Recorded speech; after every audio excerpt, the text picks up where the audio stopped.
Bon, j'ai beaucoup demandé à Dieu comment je vais pouvoir m'adresser à des personnes qui connaissent le sabbat, alors qu'on a quasiment tout dit sur le sabbat. Certains Mhm. sont allés dans l'église, comme on dit, d'autres ont pris le train en marche, mais ils ont forcément entendu des choses sur le sabbat. Alors comment faire pour que le temps qui est devant nous ne vous ennuie pas, ou que vous vous disiez, mais quoi de neuf, quoi? Comme dirait l'Ecclésiaste, quoi de neuf sous le soleil? On connaît ça, on a déjà entendu ça. Donc c'est un vrai petit challenge pour moi, parce que j'aimerais vous présenter le sabbat sous un angle différent. Présenter le sabbat, c'est une chose, mais vivre le sabbat, ça c'est autre chose. Et je répéterai toujours que nous sommes des gens devenus tellement cérébraux qu'au fond, on a perdu petit à petit, au fil des années, non seulement le vrai sens du sabbat, n'est-ce pas? Mais la façon dont Dieu aimerait que l'on vive ce sabbat. Alors comme je trouve que tout est devenu rituel, ou presque, on a ritualisé un jour, euh, j'aimerais encore une fois sortir un peu des sentiers battus, même si évidemment vous allez entendre des choses que vous savez, mais de grâce restez, parce que comme on dit, le meilleur est pour la fin. Alors le sabbat, écoutez, on va prendre la Bible, hein. Alors moi j'ai déjà tous mes versets qui sont prêts pour gagner du temps. Prenez des notes, prenez les versets et vous me poserez des questions si c'est nécessaire à la fin. Alors on va rentrer dans le vif du sujet. Genèse 2, verset 2. Hein? Je lis. Dieu acheva au 7e jour son œuvre qu'il avait faite. Et il se reposa au 7e jour, deuxième répétition du 7e jour, de toute quoi son œuvre qu'il avait faite. Dieu bénit le 7e jour et il le sanctifia, parce qu'en ce jour il se reposa, encore une fois le verbe se reposer, de toute quoi son œuvre. 3 fois son œuvre dans un petit verset comme ça, qu'il avait créé en le faisant.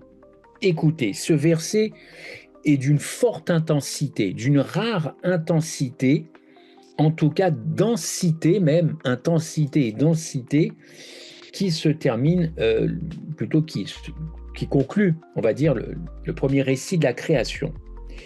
Euh, Écoutez, impossible d'exprimer avec plus de force et de conviction à la fois l'intention profonde de l'auteur, hein, Dieu le souverain créateur, on est à la fin de la création, il vient d'achever son œuvre 3 fois, dans un tout petit verset, 3 fois son œuvre, son œuvre, son œuvre, gardez ça à l'esprit, n'est-ce pas? Et puis, cette nature entière, hein, qui témoigne de cet accomplissement, et l'homme, ultime création de Dieu, n'est-ce pas? Qui vient, on va dire, couronner, parachever, encore une fois, cette action créatrice divine. Ok. Ensuite, il est question que Dieu se repose, n'est-ce pas? Sauf que Dieu va se reposer avec l'homme. Les deux se reposent. On va revenir là-dessus. Ce verset nous apprend que c'est le premier sabbat, que c'est un jour béni, que c'est un jour sanctifié. Tout ça, c'est Genèse 2. Je n'ai rien inventé avec lui. Bon, maintenant, je vais découper cet entretien en 2 ou 3 parties. Je vais d'abord parler, si vous le permettez, de la signification du sabbat, le sabbat de Dieu. Gardez ça aussi à l'esprit, le sabbat de Dieu. Ensuite, dans un deuxième temps, la signification du sabbat de Dieu pour l'homme. Pour l'homme. Et puis ensuite, s'il nous reste encore un petit peu de temps, nous verrons autre chose, la controverse entre le sabbat et le dimanche. Donc, je vais essayer d'être synthétique ce soir. Alors, écoutez, il y a quand même un paquet de versets qui parlent du sabbat dans la Bible, notamment dans l'Ancien Testament. Alors, moi, j'ai noté Exode 20 verset 11, il est question le 7e jour, et ça c'est très important, le 7e jour. Exode 23, répétition, le 7e jour. Exode 31, il est question du sabbat comme un signe. Et il est question aussi, toujours dans ce verset d'Exode 31, le 7e jour. Vous avez dans Deutéronome 5, 14, à nouveau le 7e jour. Et vous avez aussi dans les 10 commandements, encore une fois, je l'ai dit, le 7e jour. Bon, écoutez. Traditionnellement, on présente le sabbat comme le sceau de Dieu, n'est-ce pas? Qui fera la différence à la fin avec ceux qui seront perdus notamment, et on présente le sabbat comme un jour de repos. On entend très souvent dire, la Bible le dit, nous sommes d'ailleurs invités à entrer dans le jour de repos de qui? De Dieu. Mais beaucoup d'entre nous considèrent le sabbat comme un jour de repos mental, moral, physique. J'entends, hein, je suis crevé de ma semaine, heureusement que le sabbat existe. On le dit, c'est pas méchant. Je suis fatigué, j'ai tellement bossé que heureusement que Dieu a mis à part ce jour parce que je serais rincé et j'ai besoin de souffler. Et heureusement que ce jour existe. Écoutez, j'ai pas de soucis, mais c'est pas ça le sabbat. C'est pas un jour de repos physique. Dieu n'a pas créé le sabbat pour se reposer lui-même. De quoi il s'est reposé? On est tous d'accord pour dire qu'il n'était pas fatigué. Bon, je ne peux pas me reposer si je ne suis pas fatigué, ou alors je suis un éternel fatigué. Bon, moi j'ai juste envie de vous dire que le mot sabbat signifie en effet repos. Shabbat, repos. Et c'est effectivement la première chose qu'on découvre au sujet du sabbat dans l'Ancien Testament, n'est-ce pas? Dieu se reposa, c'est pas moi qui le dis, c'est écrit en Genèse 2, il se reposa. Bon, on va voir ça tout à l'heure, mais vous avez compris que Dieu n'est pas fatigué. Je reviens à mon propos. Autre chose que qu'on apprend, c'est que le sabbat appartient à Dieu. Alors d'entrée de jeu, le sabbat n'appartient pas aux adventistes, il n'appartient pas aux juifs, il n'appartient qu'à Dieu. Donc si toute la terre voulait adorer le sabbat, observer le sabbat, moi j'ai pas de souci. Mais personne n'est propriétaire sur terre du sabbat. Pas plus les adventistes qu'une autre dénomination. Le sabbat, c'est le sabbat de Dieu. Exode 20, verset 10, il est écrit, prenez vos Bibles, Exode 20, verset 10, le 7e jour, et non pas un 7e, le 7e, est le sabbat du Seigneur ton Dieu. C'est écrit noir sur blanc, n'est-ce pas? Et dans d'autres versets, notamment Exode 31, vous observerez mes sabbats. Je ne rentre pas dans le côté historique. Israël avait des sabbats et le sabbat. Donc les sabbats préfiguraient beaucoup de fêtes. C'était en général des fêtes qui préfiguraient le retour du Christ. Et il y avait le sabbat du 7e jour. Vous avez d'autres versets dans Ésaïe 58. Et vous avez aussi mon saint jour. Le saint du Seigneur, Exode 20, verset 10. Mon saint jour, mon sabbat. C'est un pronom personnel. Mon, c'est à moi. Il m'appartient, Dieu, ce jour. Ok? Donc, connaissant cette vérité, selon laquelle le sabbat appartient seulement à Dieu, ce n'est pas biblique du tout, et vous le savez, de désigner le sabbat comme appartenant aux Juifs. Donc, on règle l'affaire tout de suite. On solde tout de suite. En plus, c'est les soldes en ce moment, donc on est raccord. On va solder tout ça. Le sabbat appartient à Dieu. C'est écrit noir sur blanc. Il n'appartient pas aux Juifs. Mais ce que les gens oublient de dire, c'est qu'il n'appartient non plus à personne. Donc, c'est mal de le présenter comme ça. C'est erroné, c'est fausser les choses. OK? Mais, et on le verra dans un deuxième temps, le sabbat a été fait pour l'homme. L'homme tout court, avec un grand H. Pas l'homme juif, pas l'homme asiatique, pas l'homme, l'être humain, le genre humain. Marc 2, verset 27. Mais il n'appartient toujours pas aux juifs, ni aux non-juifs, et à qui vous voulez. Ayant établi ce fait que le sabbat, c'est le jour du repos de Dieu, vous allez me dire, mais comment un Dieu omnipotent, omniscient, tout-puissant n'est-ce pas? Il aurait manifestement le besoin de se reposer. J'y viens, j'arrive. De se reposer. Et pourquoi il mettrait un jour à part pour ça? Pourquoi un jour à part? Surtout la semaine, elle compte 7 jours dans notre calendrier. Ok? Bon, la réponse ne vient pas de moi. La réponse, on va l'obtenir de la parole. C'est toujours la même chose de Dieu. Et que le sabbat, et ça c'est super important, premier mot-clé, le sabbat a été créé pour faire connaître la perfection de la création.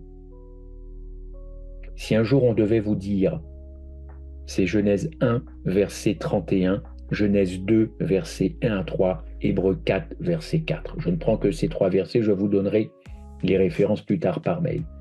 Donc ce n'est pas la peine de s'enquiquiner avec tout un tas d'histoires. Dieu crée le sabbat tout simplement pour faire connaître la perfection de sa création. Et pour cela, il va créer un écrin, si vous permettez l'expression, un cadre particulier d'une rencontre où ce jour-là, tu vas venir reconnaître quoi? La perfection de la création, y compris la perfection de la création humaine. On va le voir tout à l'heure, puisque l'homme arrive à la fin de cette création. La création de tout, plus la création de l'homme, c'est nickel, c'est parfait, c'est beau, c'est sucré, miam miam, tout est bon. Voilà pourquoi, dans un premier temps, le sabbat a été créé. Dieu veut faire connaître ce qu'il a fait. Je vous ai donné 3 textes, Genèse 1, 31, Genèse 2, 1 à 3, Hébreux 4, 4. Donc c'est un fait qui est extrêmement important. Pourquoi? Pas pour se répéter, et d'ailleurs peut-être que vous avez déjà entendu ça, mais moi je tiens à ça. Pourquoi? Ce fait de reconnaître la perfection de la création, ça a un lien direct avec quoi, d'après vous? La compréhension de l'Évangile. La compréhension de l'Évangile et la compréhension de la justification par la foi. Alors vous allez me dire, oh, ça y est, il nous ressort la justification par la foi à toutes les sauces. Il va nous la mettre dans la création, il va nous la mettre à Golgotha, il va nous la mettre à l'Apocalypse. Désolé, toute la Bible, le fil conducteur de la Bible, c'est la justification par la foi, et notamment sur le sabbat, puisque ce jour a changé. Enfin, pas de notre fait, du fait de l'homme. Gardez ça à l'esprit. Ce que nous devons encore une fois garder à l'esprit, c'est que le sabbat de Dieu, c'est que c'est son 7e jour à lui. C'est son 7e jour. Voilà. Et c'est pas le nôtre. On est bien d'accord? Le rapport que nous trouvons dans la Bible nous informe que Dieu a pris 6 jours pour créer tout ce qui constitue notre planète Terre. Pour l'instant, on va s'en tenir à ça. Il avait déjà créé autre chose avant, mais quand il rentre dans le temps de l'homme, enfin en tout cas, dans son temps à lui, mais il va faire des jours de 24 heures. Alors, du coup, moi, ça me concerne, puisque je vis depuis ma naissance avec un temps limité de une journée, c'est 24 heures. Il va rentrer dans le temps de l'homme, il va faire sa création, n'est-ce pas? Il va tout créer, il va sanctifier le 7e jour comme son sabbat. Je suis désolé d'employer tout le temps ces pronoms comme ça. C'est vraiment son sabbat. Exode 20, verset 11. Prenez toujours les références. L'homme est créé à la fin du 6e jour, n'est-ce pas? Genèse 1, 26. L'homme arrive donc à la fin et par conséquent, le 7e jour, c'est-à-dire le sabbat de Dieu, on est d'accord, hein? En fin de compte, ça a été le premier jour complet d'Adam. Vous saisissez? Le premier jour complet d'Adam sur cette planète Terre correspondait au 7e jour, au sabbat, le sabbat de Dieu. Ok? Et donc ils vont contempler tous les deux, enfin Dieu va contempler, d'ailleurs il va dire que tout était bon. Tov, tov en hébreu c'est bon, beau, succulent. Tout était tov. Et Adam, qui arrive à l'existence comme ça, tout ce qu'il a à faire, c'est de dire, waouh, alors là, grandiose. Son premier jour complet tombe dans un jour de repos. Eh oui, c'est le repos de Dieu, le sabbat de Dieu. C'est pas le sabbat d'Adam, c'est Adam qui rentre dans le sabbat de Dieu. C'est-à-dire que Adam va rentrer dans le repos de Dieu. Donc la première chose qu'Adam va faire, vous le savez, c'est se reposer. Bon, ça, vous le saviez avant que j'intervienne ce soir. Mais dites-moi, se reposer de quoi? Se reposer de quoi? Puisque son véritable jour de travail, ça a été son deuxième jour d'existence, pas son premier jour. Donc il n'a pas eu à se reposer de grand-chose puisqu'il n'avait pas encore travaillé. Dites-moi si je me trompe, vous me direz ça dans le chat. De quoi il s'est reposé puisqu'il n'avait pas travaillé? Alors il est donc entré, non pas dans son repos, enfin moi je ne me repose pas quand je ne suis pas crevé, il n'y a pas de raison de se reposer quand on n'est pas fatigué.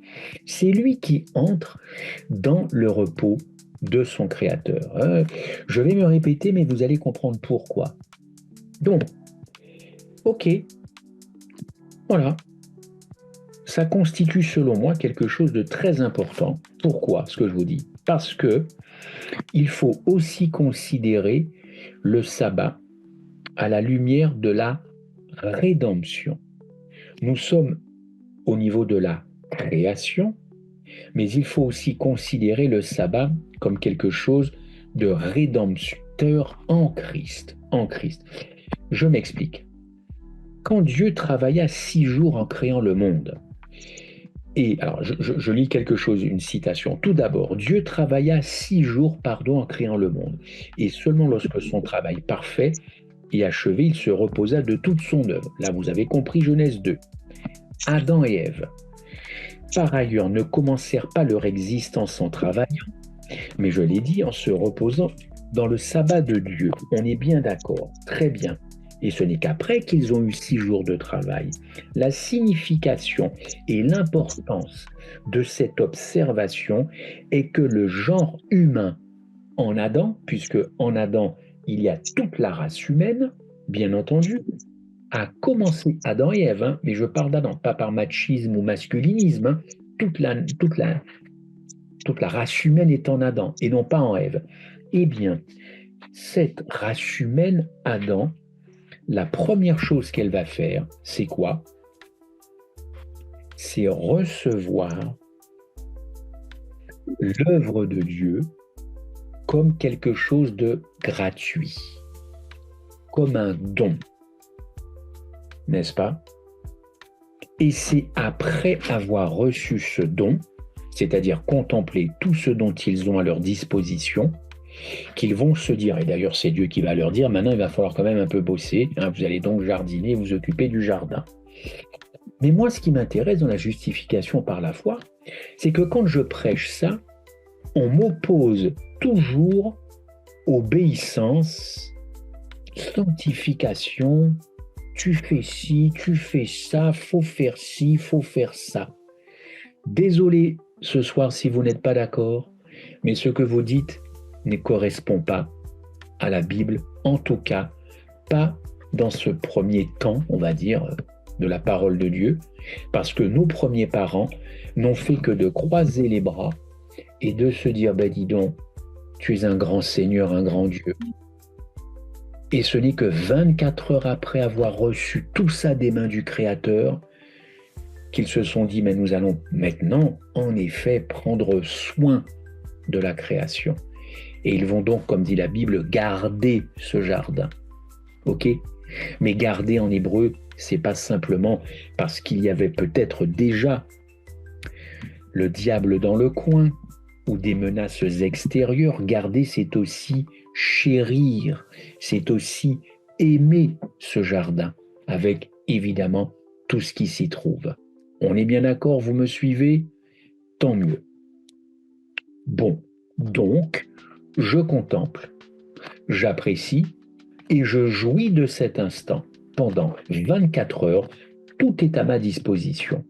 Maintenant, en mettant à part Genèse 2.3, c'est-à-dire sanctifier ce jour, c'est-à-dire le sabbat, Dieu, par ce moyen, va entrer dans une alliance éternelle avec l'homme.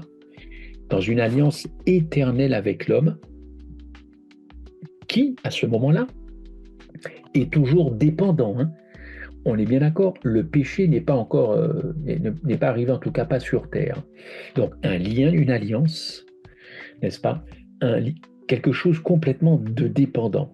Quand Adam a péché, il est passé de la dépendance à l'indépendance, n'est-ce pas? Il va rompre cette alliance de dépendance symbolisée par le sabbat. Donc le sabbat, comme on le présente, souvent comme un signe ou comme un sceau, moi je veux bien, mais c'est avant tout, au départ, en tout cas, un lien, une dépendance. C'est surtout ça. C'est un lien entre le Créateur et les créatures, une fusion entre le Créateur et les créatures, un coller-coller, entre le Créateur et les créatures. C'est surtout ça. Le cordon ombilical, entre guillemets, entre Dieu et ses créatures. Bon, parce que les mots ont un sens. Comme ce lien a été coupé, rompu, détruit, c'est alors que l'homme va rentrer dans des problèmes et Dieu va être très très clair. Tu mangeras ton pain à la sueur de ton visage. Genèse 3,19. Et aujourd'hui, c'est toujours le cas. Tu mangeras ton pain à la sueur de ton front. Aujourd'hui, l'histoire a clairement démontré que lorsque l'homme vit sans Dieu, les choses vont mal. Romains 1,18. Mais Jésus est venu dans ce monde avec le dessein de restaurer quoi? Ce jour, surtout de restaurer le repos que l'homme a perdu. Parce que si l'homme était resté dans l'alliance, jamais vous n'auriez eu les 35 heures, les 38 heures, les pénibilités, tout ça. Le travail, au sens noble du terme, n'aurait jamais été pénible. Donc, Dieu vient restaurer, plutôt Jésus est venu restaurer un repos. Pas physique, pas que physique, repos que le genre humain a perdu à la chute, Matthieu 11, verset 28. Et en faisant ceci, Jésus rétablit la signification du sabbat. Et c'est là que tu découvres qu'en recevant la bonne nouvelle du salut, normalement tu reviens en tout cas à ce principe fondamental donné à nos premiers parents. Quelqu'un qui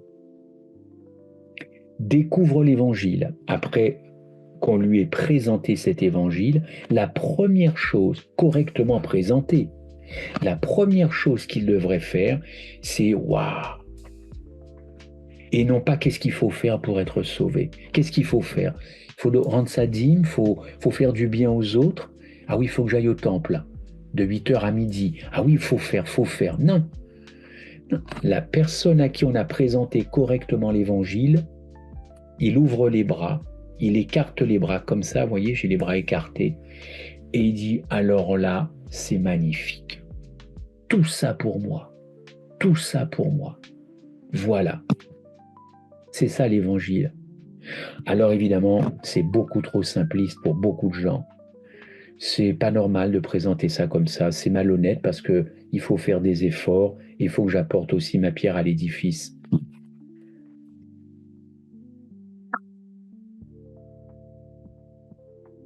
C'est pas ce qui est marqué là. C'est pas ce qui est marqué là. Moi, je prends pas le train en marche. Le train quand il est en gare de départ. Et le train en gare de départ, c'est ça. OK? Le sabbat, plutôt le salut comme la création, ça commence non pas en faisant quelque chose, mais en se reposant.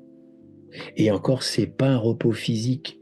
C'est pas rester au pieu tout le samedi en disant tu as créé un repos physique. Je répète, le salut, comme la création, ça commence non pas en faisant quelque chose, mais en se reposant dans l'œuvre parfaite, achevée dans la vie et dans la mort de Jésus-Christ. Jésus-Christ était présent à la création. Jésus-Christ est le Rédempteur, donc il est présent à la rédemption. Et ensuite, son corps, évidemment, a été glorifié. Il est aussi présent à la glorification. Donc, non seulement nous pouvons jouir des avantages et des bénédictions du salut, et avec ce sabbat, repos de Dieu, eh bien, c'est le vrai fondement de la justification par la foi. Puisque la dépendance a été coupée, qu'on est maintenant dans l'indépendance, que l'homme ne peut plus rien faire pour se sauver lui-même, alors il s'est créé son propre jour. Et internationalement, que vous le vouliez ou non, c'est le dimanche. Jusqu'à maintenant, c'est le dimanche. Et donc on voit bien que ces deux états d'esprit différents, ces deux mentalités complètement différentes. Le sabbat, c'est véritablement la création, la rédemption, la justification. C'est tout ça dans un jour mis à part. Le dimanche, c'est simplement l'arrêt physique de mon travail manuel ou intellectuel dans la semaine. Vous comprenez la grande différence qu'il y a entre une différence de 24 heures, mais c'est fondamental. Mais je vais vous dire tout de suite quelque chose qui va vous choquer. Il y a des gens, notamment des adventistes, parce qu'à part les juifs et les baptistes du 7e jour, mais les juifs n'étant pas des chrétiens, il y a des adventistes et des baptistes qui observent le bon jour, le samedi, mais pour de très mauvaises raisons. Et vous avez des observateurs du dimanche qui observent le mauvais jour, mais pour d'excellentes raisons. Alors, on va voir à la fin comment ça va se passer. Je referme ma parenthèse. OK ? Donc, création, rédemption, tout ça, le Christ, c'est lui qui est là. Alors, j'ai un paquet de versets à vous donner. Revenez vers moi, vous aurez les références. Ok, j'avance. Donc là, je suis dans le sabbat de Dieu. Tout à l'heure, je vous parlerai du sabbat de Dieu pour l'homme. Là, on est vraiment Dieu, mais il faut poser le cadre. De même que Christ a achevé la création à la fin des 6 jours et qu'il s'est reposé de son œuvre, le 7e, eh bien, vous le savez très bien que la rédemption, n'est-ce pas, sur la croix, ça s'est joué au même moment. En effet, eh bien, il s'est reposé le sabbat, pardonnez-moi, dans la tombe, puisque le vendredi soir, les femmes sont parties observer le sabbat. Jésus s'est reposé dans le tombeau le 7e jour, pas un 7e jour, le 7e.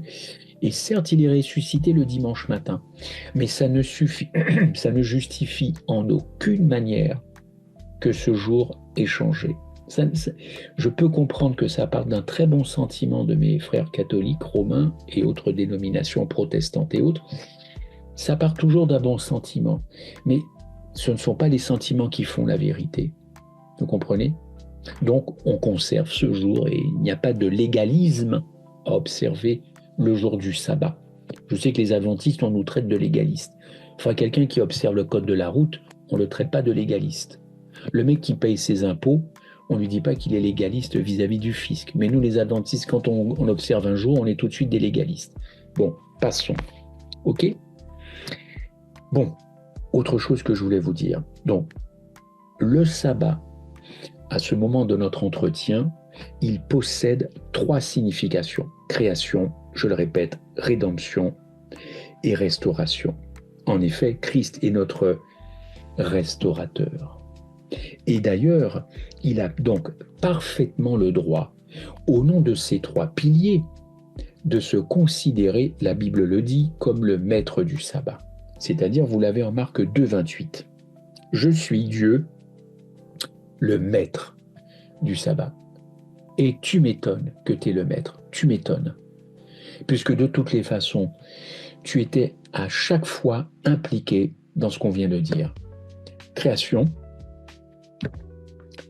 rédemption restauration, car le Christ, évidemment, non seulement viendra restaurer nos corps quand il reviendra, mais le sabbat sera restauré. Parce que pour l'instant, il ne peut pas être restauré complètement. D'ailleurs, il ne le sera jamais. L'Armageddon, c'est pas fait pour que tout le monde observe le samedi. La véritable restauration du sabbat se fera quand nous sommes évidemment au ciel et puis ensuite sur cette terre pour l'éternité. Ok ? Donc voilà, il est le maître du sabbat et d'ailleurs c'est pourquoi Paul, aux Hébreux d'ailleurs, il s'adresse aux Juifs. Et il dit, mais il reste encore un repos pour les Juifs. Alors pourquoi il dit ça ? Parce que, excusez-moi, il a compris que aujourd'hui, à l'époque, et puis pour nous aujourd'hui, l'observation du sabbat, écoutez bien ce que je vais vous dire, qui est là,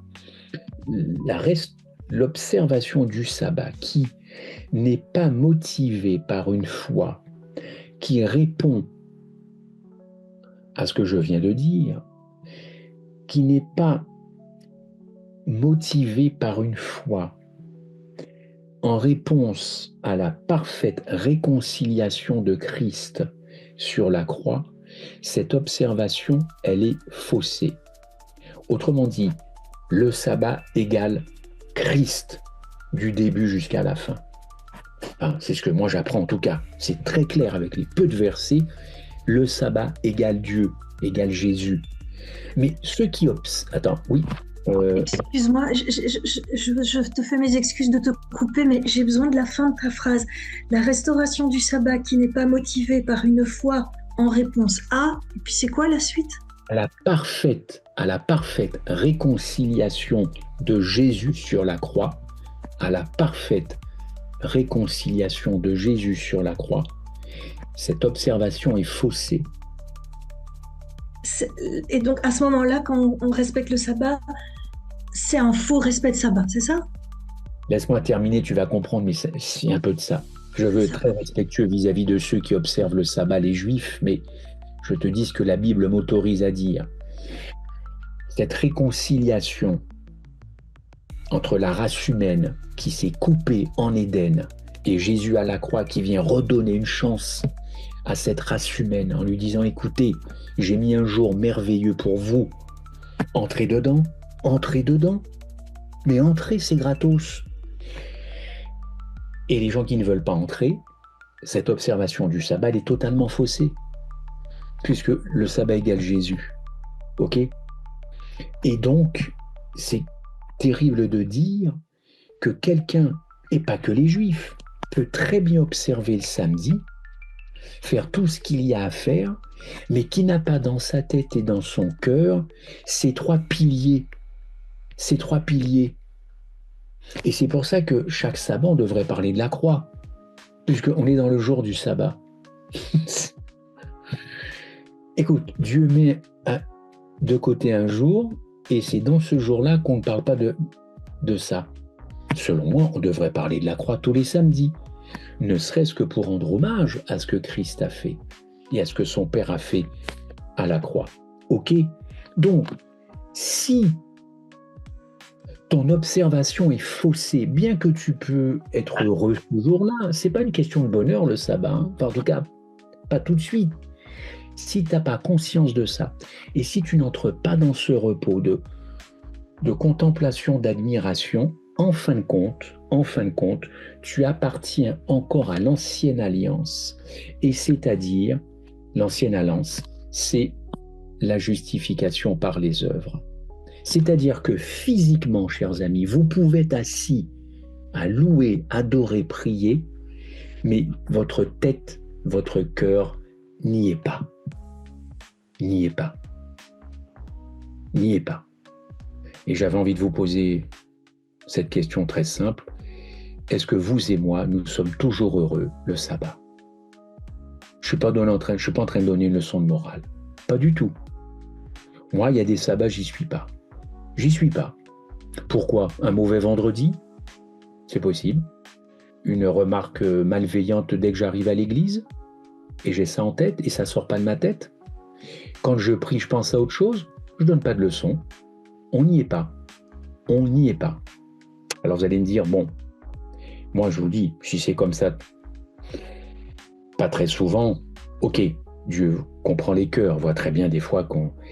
Mais si c'est structurel, si ce sabbat ne vous rend pas heureux, si vous entrez dans le repos de Dieu, parce qu'il s'agit d'entrer dans son repos à reculons, ou si nous regardons constamment la montre pour savoir à quelle heure se termine son jour à lui, c'est plutôt vexant si j'étais Dieu. C'est assez vexant. Donc, moi, les rituels, ça mène à rien. Ça rend pas heureux, les rituels. Vous êtes heureux, vous, avec tous ces rituels? Est-ce que ça rend heureux? Est-ce que ça vous rend heureux? Est-ce que ça vous guérit? Est-ce que le sabbat vous guérit mentalement, moralement? Parce que le sabbat, c'est aussi fait pour ça. Si on contemple tout ce que Dieu a fait pour nous dans la semaine, et si on voit toutes ces victoires qu'il a gagnées pour nous, on devrait être très très heureux le sabbat matin, et d'ailleurs dès le vendredi soir. Mais je ne suis pas sûr que le sabbat nous rende heureux, parce que nous n'avons pas ça en tête, parce que c'est trop loin, parce qu'il y a trop de problèmes dehors et dans l'église. Donc tout ça s'accapare notre cerveau, et on n'a plus la tête à cette contemplation, adoration qui nous réjouit, qui nous merveille. Moi, je vous dis simplement la véritable signification du sabbat, telle en tout cas que Dieu l'a voulu pour l'homme.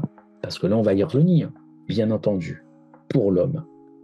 Donc, observation faussée, parce que bien que physiquement présent, absent de la tête, étant dans la non-contemplation de tout ce qu'il a fait, parce que pour moi, contempler, c'est pas remercier Dieu dans une prière en disant merci pour tout ce que tu as fait pour la semaine. C'est pas de la contemplation, ça, c'est de la parlotte, ok? Mais véritablement prendre conscience quand même de cette création, de cette crucifixion, de cette justification et de cette restauration à venir. Alors certes, il y a des moments forts quand même dans les églises, notamment lors de la scène. Attention, c'est quand même des moments qui sont forts collectivement. Et vous voyez, chez nous, les adventistes, c'est tous les 3 mois. C'est comme par hasard pour nous rappeler ce que Christ a fait justement avant qu'il aille se faire clouer à Golgotha. Vous voyez, 3 mois. Tous les 3 mois, on pense à la croix. Tous les 3 mois. 3 mois, 3, 6, 9, 90 jours. Tous les 90 jours, on pense à la croix. Alors qu'on est dans le sabbat de Dieu. Et encore des fois, on a des saintes scènes, ça ne parle même pas de la croix. Alors là, je ne sais pas comment Dieu prend ça. Moi, je ne suis pas pasteur, machin, tout ça. Je prêche pas.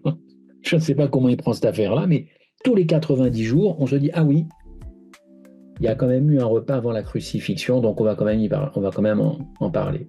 Bon. Ok. Acte 2, il est 21h57, j'avance. La signification du sabbat de Dieu pour l'homme, cette fois-ci. Ok. Vous avez tous vos stylos, tout est ok, personne n'a lâché. Bon, merci d'être là en tout cas. Il faut se redonner du peps pour ce jour. Hein. Il ne faut plus le faire comme avant. Enfin, je veux dire, il faut prendre conscience de tout ça. Et puis ensuite que le cœur fasse boum boum, qu'on le vive. Bien que le sabbat appartienne à Dieu, l'Ancien et le Nouveau Testament enseignent qu'il fut institué et mis à part pour le bénéfice de l'homme. On l'a lu tout à l'heure, hein, Marc 2, 27. Ok. Là, le mot homme, dans le dernier texte, Marc 2, 27, c'est un terme générique, ok, qui s'applique, comme je l'ai dit tout à l'heure, à tout le genre humain.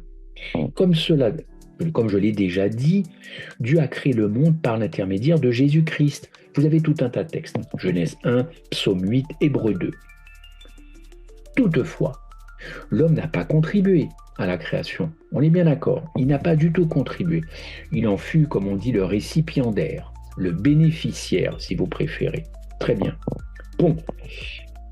En conséquence, le repos du sabbat fut mis à part et sanctifié pour l'homme comme un souvenir constant de ce que Dieu a pourvu pour l'homme. Je vais placer ce jour pour une rencontre très spéciale avec toi pour que tu te rappelles que c'est moi qui ai pourvu à tout depuis le début et jusqu'à la fin.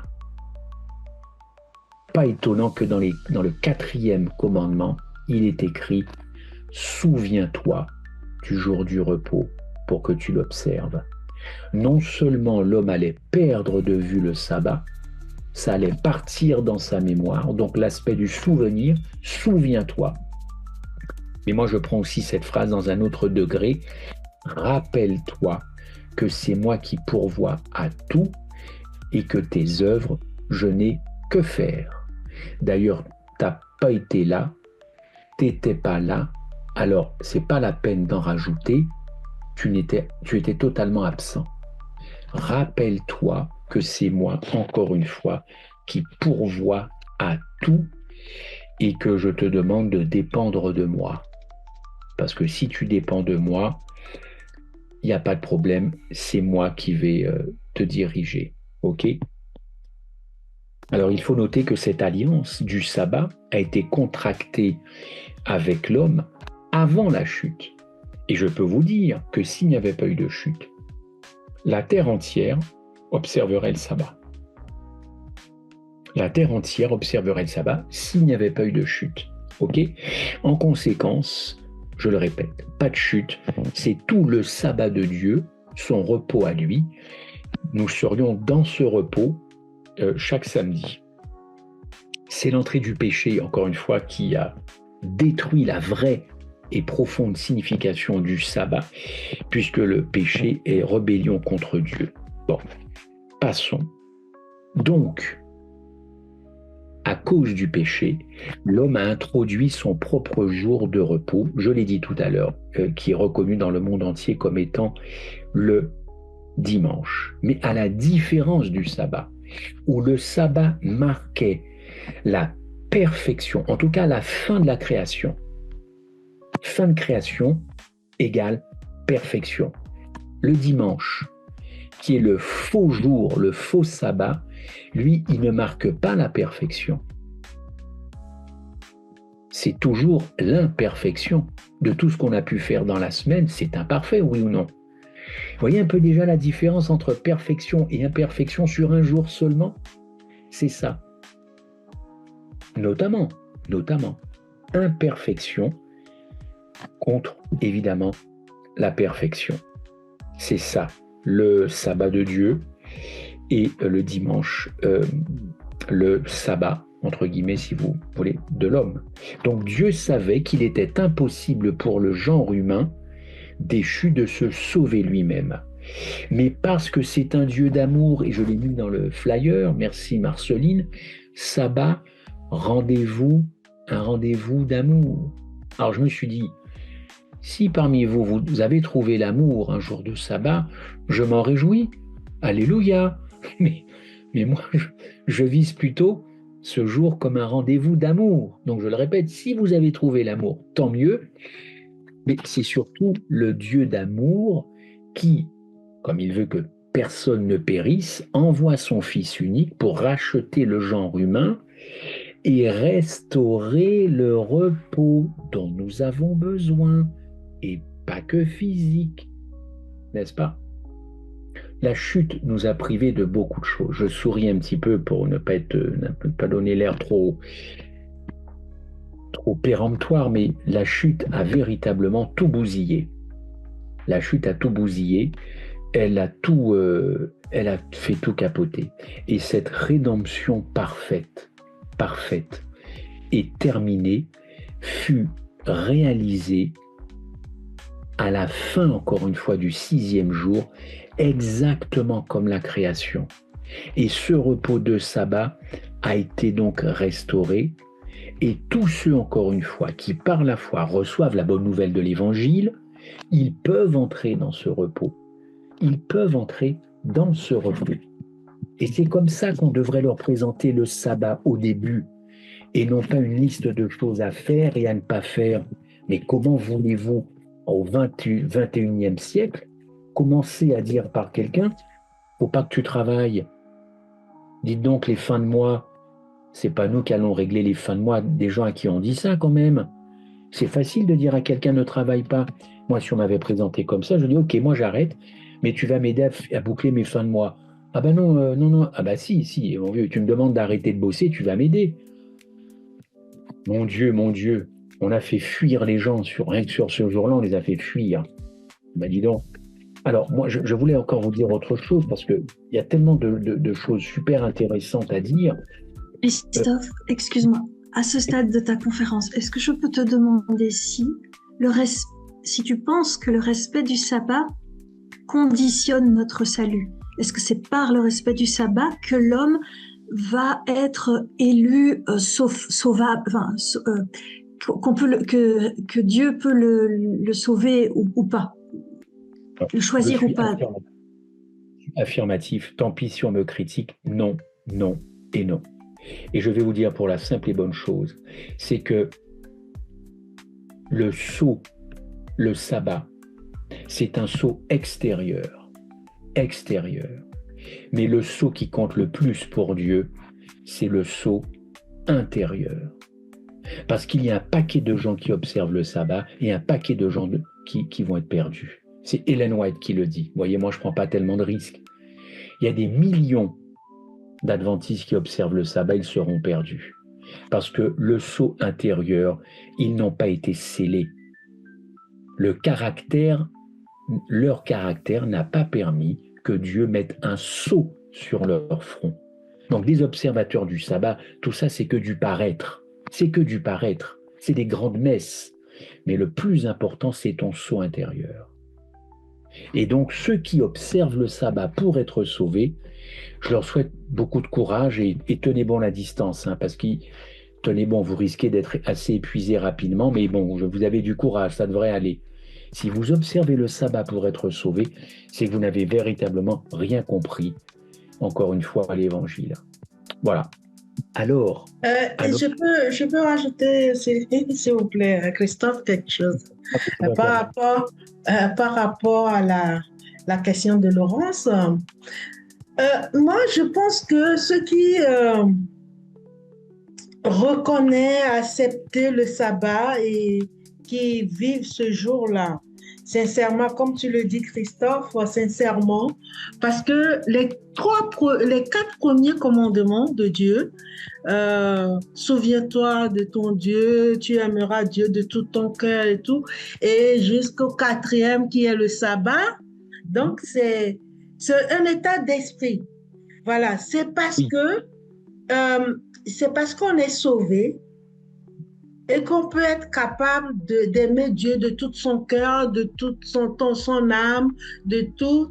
Et c'est parce qu'on est sauvé et qu'on fait le vrai sabbat et qu'on rentre dans le repos de Dieu.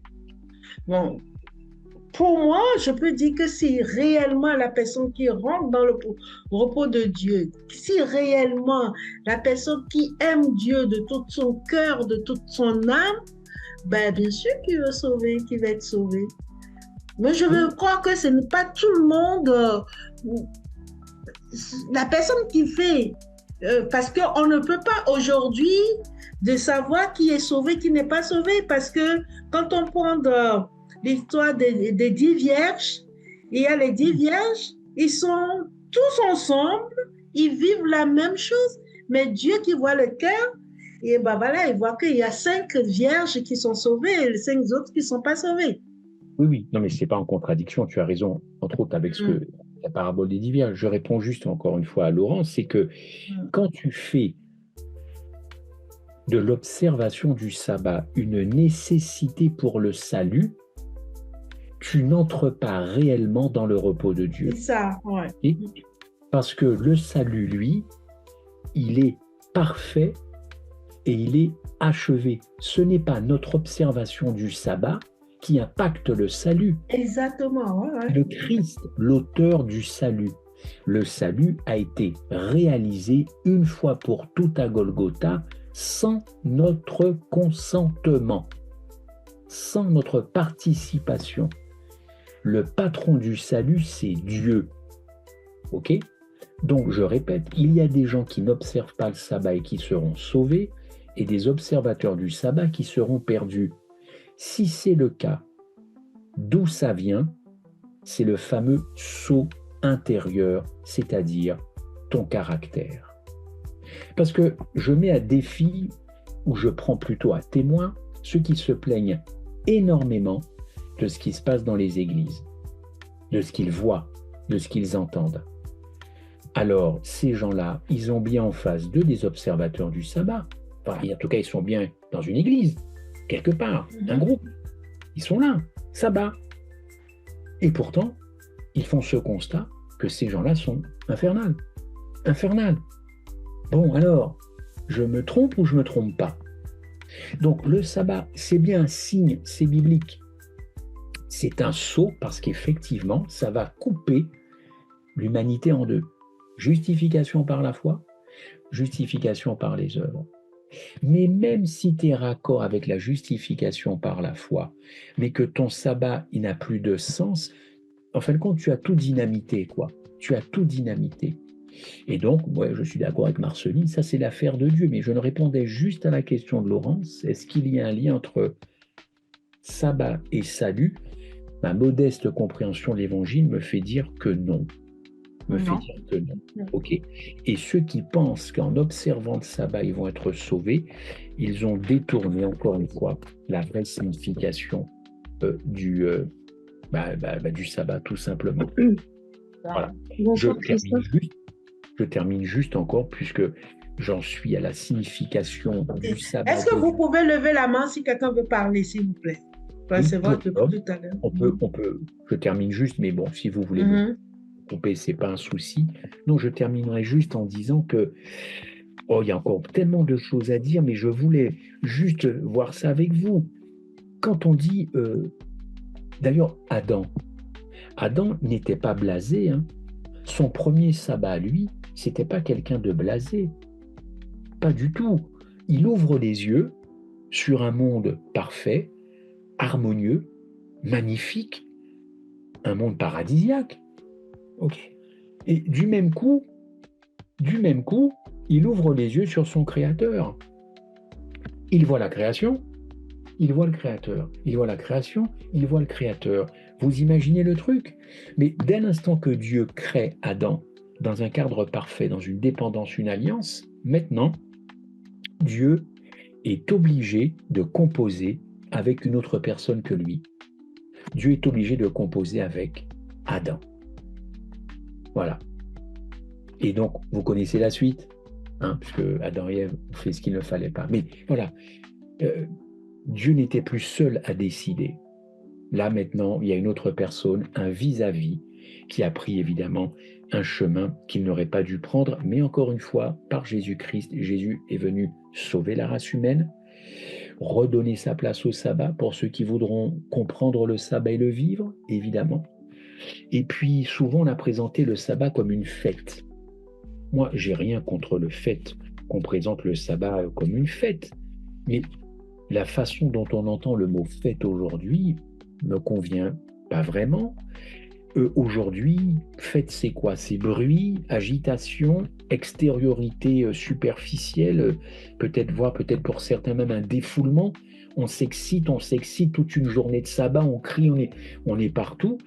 Bon, le vrai bonheur, chers amis, n'est pas bruyant. Je le répète, le vrai bonheur ne fait pas de bruit.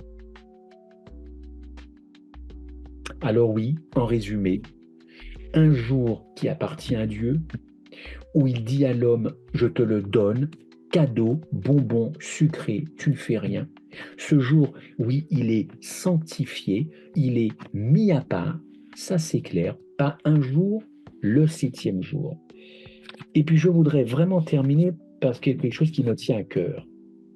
Le sabbat, signe d'obéissance et d'appartenance. Je vous ai parlé tout à l'heure de l'obéissance. Moi, je n'ai rien contre l'obéissance, mais je ne présente pas le sabbat par cet angle-là, au départ. On entend dire souvent, mais pourquoi faut-il que ce soit justement le samedi? Ah, rentrons dans le vif. Pourquoi le samedi? Bon, n'importe quel jour pourrait faire l'affaire, après tout. Après tout, pourquoi se différencier des autres qui se reposent le dimanche? Bon, et puis bon, j'entends ça.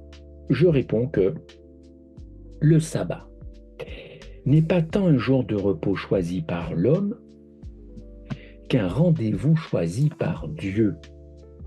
C'est le rendez-vous choisi par Dieu. Pas seulement ce jour-là, bien sûr que Dieu veut te rencontrer le lundi, le mardi, le mercredi, bien sûr, pas que ce jour-là. Mais écoutez-moi, surtout ce jour-là, bien sûr, parce qu'il commémore la création divine, parce qu'il nous rappelle ce que nous sommes, des créatures, n'est-ce pas, de Dieu, d'un Dieu qui nous aime, qui nous a créés, qui nous a rachetés, d'un Dieu qui nous donne rendez-vous chaque sabbat pour qu'on le retrouve fidèlement. C'est lui qui fixe ce jour. Pourquoi je voudrais aller dans un autre jour? Moi, je suis né un 17 décembre. Si vous venez me souhaiter mon anniversaire le 15 ou le 18 ou le 16, je vais vous remercier, mais je vais vous dire, c'est pas ma date anniversaire. Donc, on ne change pas des dates anniversaires comme ça, on est bien d'accord. Donc, oui, on peut le rencontrer tous les autres jours, tant mieux, mais celui-là, particulièrement, Dieu y tient énormément, puisqu'il l'a fait graver, encore une fois, dans les 10 commandements. Ma conclusion, 22h15, c'est que si nous voulons vraiment rencontrer Dieu, dans les conditions que lui a créées, pas dans les conditions que nous lui imposons, voyez la nuance? Peut-être faudrait-il au moins se préoccuper du rendez-vous qu'il nous donne, n'est-ce pas? Ma fidélité doit répondre à celle de Dieu. Du coup, si vous voyez fidélité comme obéissance, j'ai pas de souci. Fidélité à ce jour. Donc, le sabbat compris comme cela, comme un signe d'appartenance, de jouissance, de bonheur, de plaisir, évidemment en faisant n'importe quoi. Puisque si le sabbat n'est pas un but, en tout cas, le sabbat donne le moyen de cette rencontre. Et quand on veut vraiment rencontrer quelqu'un qu'on aime, moi, quand j'ai commencé à rencontrer mon épouse, je savais où je devais la rencontrer, ce que je devais lui dire et créer une ambiance. Donc, c'est pareil, Dieu a créé des conditions pour le rencontrer. C'est pas la peine de surcharger ce jour pour finalement faire imploser cette relation. C'est pour ça que, après, ça dépend comment vous respectez le sabbat, mais il y a des façons de rencontrer. Les rendez-vous amoureux, ils ne se font pas dans le bruit, dans n'importe quoi. On trouve un petit cocon intime, tranquille. C'est comme ça que ça se passe en matière d'amour. C'est comme ça que ça se passe. Donc voilà, je voulais juste vous dire, ce sabbat, c'est autre chose que peut-être tout ce que vous avez pu entendre. Et puis si tout ça ne vous dit rien du tout, excusez-moi, c'est comme ça. Mais il va falloir qu'on retrouve le goût, le taste en anglais, le taste de ce jour qui reste un rendez-vous amoureux, relationnel, et non pas un truc stéréotypé, tu fais ci, ça, tac, boum, tu te lèves, parce que c'est vidé de son sens. Et bon, avec tous les événements qui vont arriver, ça va nous compliquer la tâche. Mais voilà, je voulais juste m'entretenir de ça avec vous, en tout cas. Il y a quelques questions. Alors, je pense que Aïda, ça fait un moment qu'elle a levé la main. C'est ça, hein, Marceline, hein? Oui. Pardon. Salut Aïda. Bonsoir. Alors, ma question, elle porte sur la fin des temps, au moment de la grande tribulation. Dans mes dernières études bibliques ou dans mes recherches que j'ai faites, j'ai vu qu'à un moment donné, en fait, j'ai lu le livre qui s'appelle Le sceau de Dieu ou la marque de la bête. C'est un petit livre que j'ai lu récemment. Oui. Et il me semble que dans le livre, j'ai lu que à la fin des temps, il faudra faire un choix, soit honorer le sabbat, garder le sabbat, soit avoir la marque de la bête avec le jour de la loi du dimanche. Oui. Alors, tout à l'heure, tu disais que c'était pas salutaire. Je pense que je suis d'accord avec toi, parce que ton explication, elle est bien. Et puis, de toute façon, je n'ai pas plus de connaissances que ça. Mais il me semble que si on n'honore pas le sabbat, à la fin des temps, on ne sera pas sauvé, puisqu'il faut faire un choix. Il faut soit honorer le sabbat, soit accepter le jour du dimanche. Donc, je comprends. Ouais, voilà, en vrai, c'est ça que je comprends pas trop. Comment ça ne peut ne pas être salutaire si à la fin, il faut vraiment le garder pour être sauvé? D'accord, dis-moi. Donc, on arrive à la fin des temps. Ok, alors on va faire un petit jeu un peu macabre. Je viens chez toi et je suis un persécuteur, ok, Aïda, et je connais tes convictions religieuses. Donc, je vais te placer mon flingue sur ta tempe, comme ça, ok? Je vais te mettre ça comme ça, et je vais te dire, soit tu choisis le samedi, soit tu choisis le dimanche. Tu fais quoi? Changer le samedi. Moi, je pense que je choisirais la mort. Même si ça a l'air comme ça, on peut dire que je le pense pas parce que, mais je pense que quand je me dis que quand les événements vont avancer, plus je verrai que les choses avancent et plus ça me donnera le courage de tenir bon. Tant mieux si c'est ton cas. Et respect. Respect. J'ai juste envie de te dire, Aïda, qu'il y a des gens qui vont choisir le samedi. Comment je pourrais te dire ça? Moi, je vois plutôt ça comme le choix du cœur et non pas le choix de la raison. Voilà. Faisons du sabbat le choix du cœur. Ne le faisons pas pour être sauvés. C'est ça, c'est parce qu'on est sauvé et qu'on fait le sabbat, et on accepte. Faisons le choix du cœur et non pas le choix de la raison. Exactement. Je le répète, il y a un paquet de gens qui observent le sabbat. Le sabbat ne sauve pas. Il y a des gens qui ne connaissent pas Dieu, qui ne connaissent pas son sabbat. Mais Dieu voit qu'il y a un cœur tellement boum boum à l'intérieur. Et c'est vrai qu'à la fin, peut-être que ces gens-là, en 2 secondes, ils vont tout capter sur le sabbat. Et ils vont filer dans une église adventiste. Ils vont tellement faire peur aux gens parce qu'ils seront tellement zélés, tellement bouillants de découvrir un jour mis à part, qu'ils vont faire peur à ceux qui sont à l'intérieur depuis 50 ans. Ah, ça, je le crois. Donc, le choix du cœur, plus que le choix de la raison. Je le répète, le saut extérieur, c'est l'exemple que tu as pris. Mais ton cœur, ton caractère, si je choisis le sabbat uniquement pour être sauvé, même que mon cœur n'y est pas, dis-moi, Aïda, qu'est-ce que vaut ce choix? Qu'est-ce que vaut ce choix? Moi, je veux bien entendre tout, mais il y a une seule chose que j'emporte au ciel, c'est mon caractère.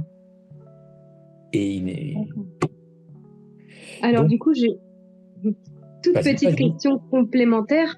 Ouais. Tu penses qu'il y aura... c'est vraiment, je pose la question sans savoir, c'est vraiment une question honnête. Est-ce que tu penses qu'il y aura des gens au ciel qui seront sauvés sans même avoir entendu parler ou sans même avoir gardé le sabbat? Moi, je n'en sais rien, j'ai une intime conviction. Amen, la réponse vient de Dieu. Oui. Et quand je vois chez certains non-chrétiens une disposition de cœur que je ne retrouve pas chez mes frères et sœurs, je me dis qu'il y a un truc quand même. Je me dis qu'il y a un truc. Mais la réponse appartient à Dieu. Je ne peux pas me permettre... J'ai une petite idée. Je voudrais dire quelque chose. Je me dis que je reviens là de dire, quand on aime de Dieu de tout son cœur, de toute son âme et de tout son être, on a l'assurance et l'espérance qu'on serait avec lui. Parce qu'on fait la loi. Là, ça couvre toute la loi. Quand on n'aime pas Dieu, on ne peut pas aimer son prochain. Quand on n'aime pas Dieu, on ne peut pas obéir à sa parole. Quand on n'aime pas, c'est ça. On peut bien faire les choses, faire le sabbat. Dieu a dit, il ne faut pas tuer, je ne tue pas, donc je vais aller au ciel. Non, ça ne marche pas comme ça. C'est parce que j'accepte. Marceline, je ne suis pas d'accord avec toi. D'ailleurs, c'est biblique. Je sais bien de quoi vous êtes fait de poussière. Même Dieu prend en considération la faiblesse de l'homme. Et donc, on peut aimer Dieu et parfois lui désobéir. Et puis ensuite, sans vouloir. Regarde l'exemple de David. C'est le fait que David il a été un immense pécheur. David, il a été un immense pécheur. Il a même il a convoité le corps d'une femme mariée. Il a été jusqu'à précipiter la mort de son mari Uriel en le mettant au devant de la scène dans un combat armé pour pouvoir l'épouser. Et il a péché gravement contre son Dieu. Mais quand je ne sais plus quel prophète est venu le lui dire et qu'il s'est rendu compte de sa faute, il a passé des jours entier à prier et à se lamenter et à demander pardon. Et il a restauré son lien parce que, comme disait Christophe, il était dans son cœur, il était dans l'amour par le cœur. Ce n'est pas l'obéissance stricte parce que nous sommes tous pécheurs. Moi, je pense que c'est l'aller et venue, le fait que sans arrêt, on restaure notre lien à Dieu et bien sûr qu'on le perd, ce lien, tout le temps. Et il faut tout le temps le conquérir, tout le temps se plonger dans la parole de Dieu. Ça, c'est mon intime conviction. Vraiment. Alors, Après, oui, mais je suis avec toi, Laurence. J'ai juste une petite chose à dire par rapport à ce que tu viens de dire, Laurence. Et tu me corriges, Christophe, si je me trompe.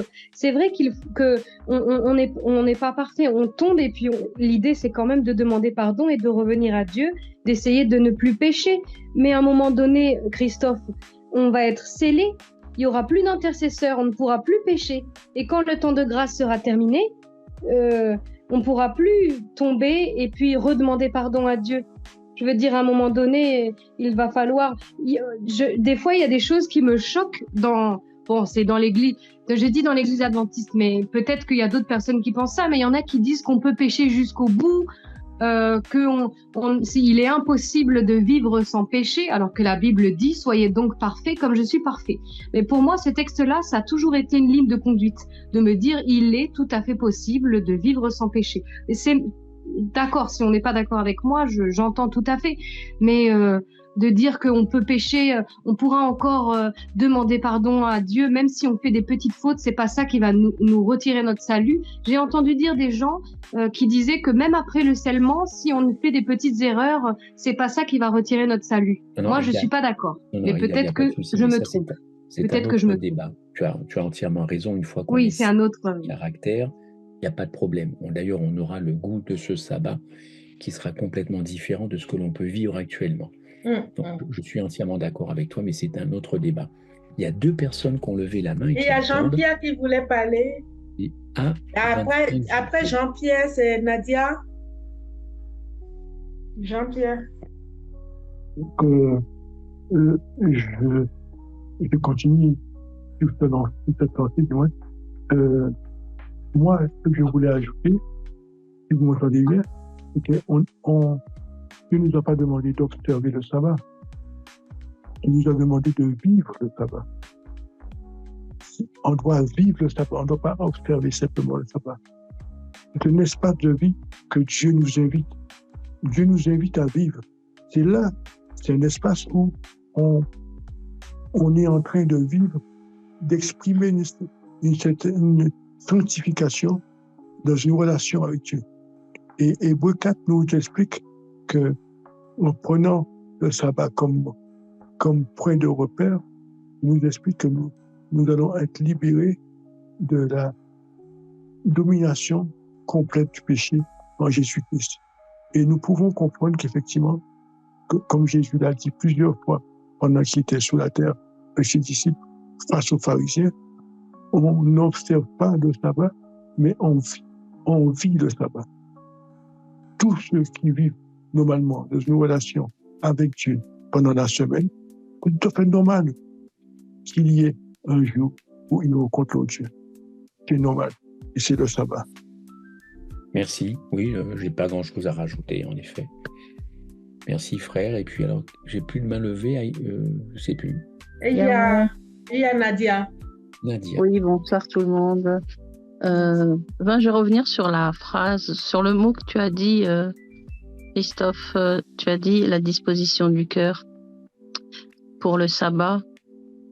Peut-être que tu l'as dit avant ou pendant la méditation, mais la disposition du cœur, Dieu connaît les cœurs de chacun de ses âmes qui sont dans l'Église. Et la disposition du cœur est présente à partir du moment où tu commences à cheminer avec le Seigneur. Et le sabbat fait partie de cette disposition du cœur. On est ou on ne l'est pas. Et je pense que c'est un choix légitime pour chacun de nous d'aller dans ce chemin de vie, dans cette école de vie que le Seigneur nous montre. Et le sabbat, c'est en tout cas pour moi, c'est salutaire parce que faut pas oublier que avec le Seigneur, quand on sera avec lui, le sabbat, ça sera toutes les semaines. Ça sera peut-être tous les jours même. Donc, je pense que s'il nous a mis le sabbat sur cette terre, c'est pour nous habituer déjà à être dans le sabbat. Bien qu'il nous le dit que chaque jour, c'est une journée spéciale. Donc, on doit considérer aussi que si on doit déjà préparer, il y a la préparation du sabbat du vendredi, on peut quand même imaginer, extrapoler que le sabbat, c'est quand même une restauration pour nous quand il viendra. Et le Seigneur nous prendra. Il y a un chant que j'aime pas, je le dis, hein. Il y a un chant, un hymne qui dit « tel que je suis ». Tel que je suis, ça veut dire quoi? Que si tu veux faire tes bêtises jusqu'à la fin de ta vie, le Seigneur te prendra tel que tu es. En le connaissant, ben, je mettrai un gros point d'interrogation, bien que je connaisse déjà la réponse. Donc, on doit apporter une attention particulière sur ce qu'on fait ou sur ce qu'on dit surtout. Et je vois qu'aujourd'hui, c'est vrai que les événements deviennent de plus en plus compliqués et ça touche énormément l'Église parce que c'est moi je dirais peut-être l'unique église qui est touchée, qui est attaquée par l'ennemi, parce que la vérité, elle est là et c'est tout. Alors qu'on soit d'accord, c'est un fait. Qu'on le soit pas, je pense qu'on nécessite une réflexion personnelle et poser des questions au Seigneur pour qu'il nous montre le cheminement et le discernement pour bien comprendre ce que c'est que son sabbat et toutes les choses qui le concernent pour notre salut éternel, quoi. Ok. Voilà. Merci Christophe pour ta contribution. Excusez-moi, je vais devoir vous laisser, mais je remercie chaleureusement Christophe d'avoir organisé cette méditation. C'était vraiment très riche et je dois bien reconnaître que cette façon de l'appréhender, ça résonne avec ma compréhension biblique. Alors, je te remercie du fond du cœur. Tu es vraiment un homme béni, je pense. Merci. Et je me réjouis de la prochaine méditation que tu organiseras. J'en ferai partie, Marc. Je compte sur toi pour que tu me fasses savoir quand ça a lieu. Et pas de problème, Laurence. Merci à toi. Merci beaucoup. Je vous salue tous très chaleureusement. Tu sais, on va pas tarder aussi à se quitter. On va pas non plus tarder à se quitter parce que je ne sais pas si demain on travaille pas, mais bon, on avait. Mais demain on travaille, voilà. Est-ce qu'il y aurait une dernière question? Merci Laurence, c'est gentil. Au revoir. Merci beaucoup. Au revoir. Que Dieu te bénisse. Bye bye. Y aurait-il une dernière question, Marceline ou d'autres? Je ne sais pas. Tant mieux si vous avez apprécié cette présentation, en tout cas elle me tient à cœur. Et voilà. Moi j'ai juste une dernière question. Pourquoi aujourd'hui on est encore dans ce monde dans lequel nous vivons, même si c'est pas notre monde, mais pourquoi dans ce monde il y a tellement de divergences encore concernant le repos du Seigneur? Alors moi j'ai parlé avec des témoins de Jéhovah. Pour eux, c'est plus pour gagner des personnes, ils vont plus dire le dimanche. Eux, ils disent on se réunit le mercredi soir, le jeudi soir, le vendredi soir, le samedi soir, le dimanche soir et le dimanche matin. J'ai eu cette conversation avec deux dames de témoins de Jéhovah qui elles m'ont parlé comme ça. On sait pour les autres, pour les musulmans, on sait pour les évangéliques, on sait pour les catholiques, même ceux qui sont dans certaines sectes et tout, ils adorent le dimanche. Donc, pourquoi après tant de discernement que le Seigneur nous accorde, on est encore aujourd'hui en train de, je ne sais même pas si je peux dire polémiquer, mais aussi, je veux dire, discuter là-dessus, en sachant, je comprends qu'il y en a qui n'ont pas encore cette réflexion qui est apportée sur ce sujet, mais je pense que nous devons, comme j'ai bien entendu Christophe qui disait, c'est le caractère qui va aller au ciel. Donc, si on suit le chemin, comme le Seigneur nous dit dans Jean 3, si on suit ce qu'il est dit, je pense qu'on n'a pas à se faire, martel en tête, quoi. Donc voilà, c'était ma question. Pourquoi on est encore aujourd'hui dans ce monde de dire non, le vrai repos c'est le vendredi, non, le vrai repos c'est tel jour, non, le vrai repos. Voilà, donc je pense que ça doit démarrer pour bien connaître. Ça démarre à la création, quoi. Il faut connaître à quel jour le Seigneur a commencé et à quel moment il s'est reposé. Voilà. Je réponds, merci Oui, Nathalie, merci. à la question. Je n'aurai pas la prétention de te dire exactement pourquoi, encore une fois, le monde entier ne comprend pas ça. Mais de toutes les façons, Dieu ne vient pas régler la question du sabbat à la fin des temps. Alors c'est sûr qu'on va parler beaucoup du sabbat. J'espère qu'on le parlera à la façon dont je vous l'ai présenté. Mais tu sais, encore une fois, mieux que tout le monde, que c'est un reste qui restera fidèle de cœur et le jour et le cœur et le jour, et tout le reste. C'est un tout petit reste qui prendra conscience de tout ça. Parce que le monde entier ne se convertira pas au sabbat. Pas du tout. Donc, il ne faut pas qu'on lutte pour le sabbat. Il faut plutôt présenter l'évangile aux gens, leur sauveur. Mais moi, je ne vais pas me battre pour le... Enfin, je ne vais pas... me battre pour le sabbat, c'est pas un objet de bataille, puisque de toutes les façons, c'est un petit reste qui va l'observer face à l'immensité du dimanche. On ne va pas convertir l'Église catholique au sabbat. Maintenant, si tu présentes le Sauveur et tu le présentes tel que la Genèse le présente et ainsi de suite, tu amèneras, j'imagine, petit à petit les gens à ce jour dont on parle maintenant depuis 21 heures.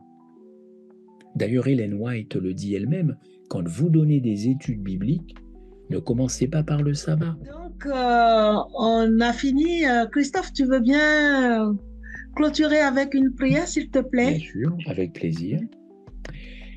Prions, notre Dieu, notre Père, nous voulons te remercier pour ce moment que tu as mis à part en ce mois d'été, ce mois de juillet. Si nous devons nous retrouver dans les prochaines semaines, que ce soit pour ta gloire, vraiment pour ta gloire et pour la connaissance de la personne de Jésus-Christ. Il n'y a que ça qui compte maintenant. Te connaître. Jean 17, verset 3. Ceux qui te connaissent. Et donc, véritablement, tout découlera de la connaissance de ta personne et de ton salut. C'est cela qui doit nous interpeller à la fin des temps.